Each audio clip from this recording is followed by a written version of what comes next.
Hello, everyone. Hello. I'm Cheldin Barlattt Rumer, and this is it. Welcome back to This Is It TV. This Is It Network is your global digital TV network connecting remarkable women to inspiring stories. We do that each and every day through our growing community, our engaging content, and the real connections in which we provide, giving you entertainment and education all rolled into one in order to elevate the voices of remarkable women.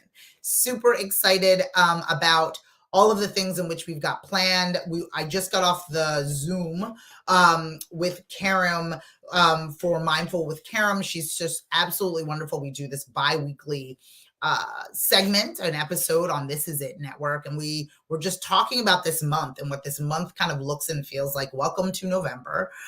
September is a busy time for us. October equally is a busy time for us. And then November is a time for us to be able to regroup. I've been in Zoom calls since 8 o'clock in the morning till now. Wanted to pop on because I'm going to do my best to be a little bit more of a regiment with our lives on all of our social media platforms, and trying my best to be able to connect with all of you in as many ways as I possibly can, talking about what's going on with us on a regular basis, how we're communicating what we've got going on in hopes of giving you some clarity. And so November for us is a planning month. It's a month that affords us the ability to look at what 2024 is going to look like. It's not about rushing. It's about being patient. Today's morning message, it's morning message number 582, is about patience. It's something I've talked about many times. It's something that I need to be reminded of every day, is to have patience with myself and the process and what it is that we're building, what it is that I've dedicated my life to doing. If I want my children's children to feel the benefits of what it is that I'm doing today, I need to have patience enough for that to be a reality. And oftentimes I forget that patience is required in order to get to where it is I need to be. I was a sprinter when I was much younger. And I refused to run races that were more than a lap. I refused to participate in the mile and the 2 mile. It was just too far. I could not have the patience mentally to run cross country, 200 meters, 100 meters, 400 meters tops, because I wanted to get to the finish line as quickly as possible. I wanted to make sure that whatever I began, I finished quickly, and I could reap the benefits of that journey, of that competition, of that race. And so what I realized in life is that it is a long-term distance mile. It is a race. It is a marathon, if it is anything. And in order to be able to complete it, in order to get closer to it, in order to hit that other benchmark, I needed to personally gain a sense of patience. I'm an impatient person. Whatever it is that I wanted it yesterday, to the point that I could feel it, I could touch it, I could smell it. I wanted to be able to figure that out. The slow one always wins the race. Yes, Ivan, good morning. It's the truth. But because we are impatient, because we want more, because our eyes are bigger than our stomach, because we want all of those things, it makes us very, very dissatisfied. It doesn't allow for us to revel in the moment or appreciate where we are or celebrate the small victories that we've achieved.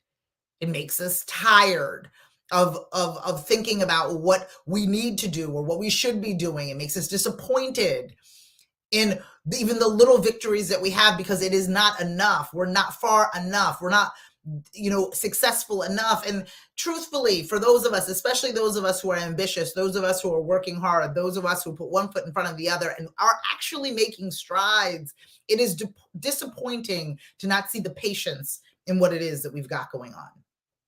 Because the patience is going to keep us moving. Good morning, Natalie. The patience is going to get us to where we need to be. And so many of us are fighting against the patience that we deserve, right? No, I need to do this and I need to do this. And we're getting up at the crack of dawn and we're not sleeping until, the next morning, because we think the harder we work, the quicker we're going to get there. And we're mad that the circumstances aren't what they need for us to be in the moment, instead of looking around and cherishing where we are, in fact, where our feet are planted, the relationships we currently have. We're not utilizing them. We're just begging for more. During pandemic, this was true to score for me. I was always chasing more. And I am still, but I was always chasing more. And during the pandemic, I promised myself that I was not going to beg for more attention. What I was going to do was pay attention. I wasn't going to beg for people to pay attention to me. I was going to pay attention to the individuals who were already paying attention to me. I was going to make sure that those that follow, fanned, and liked me got like seen and heard, that I said please and thank you, and I got to the elementary manners that was necessary in order to feel as if I was building a community. I wasn't going to beg for attention. I was going to pay attention.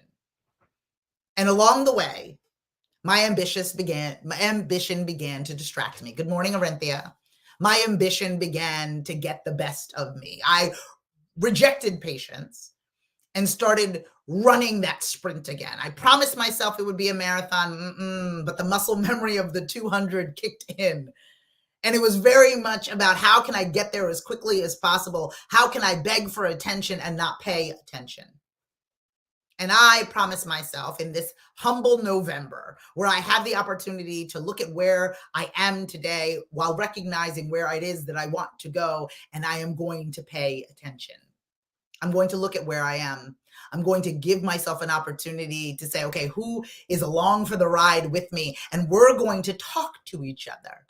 Instead of begging for people that aren't part of my community to talk to me, I'm going to look around and be happy that those that are in the room are in the room.